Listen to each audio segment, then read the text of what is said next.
Bismillahirrahmanirrahim. Assalamualaikum warahmatullahi wabarakatuh. Saya Tengku Haji Basari selaku pimpinan Pondok Pesantren Raudatul Islam dan Ketua Himpunan Ulama Daerah Aceh, UDA Aceh Tenggara mengucapkan terima kasih kepada TNI dan Polri yang telah mengamankan dan mensukseskan pelaksanaan pemilihan kepala daerah serentak sehingga Pilkada 2024 terlaksana dengan aman dan nyaman. Demikian, wassalamualaikum warahmatullahi wabarakatuh.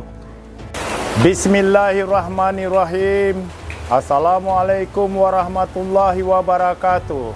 Saya Dr. Talib Akbar Selian MSc selaku Ketua Majelis Adat Aceh Kabupaten Aceh Tenggara mengucapkan terima kasih banyak kepada TNI Polri yang telah mengamankan dan mensukseskan pelaksanaan pemilihan kepala daerah serentak sehingga Pilkada 2024 terlaksana dengan baik dan aman di Kabupaten Aceh Tenggara Tanah Alas.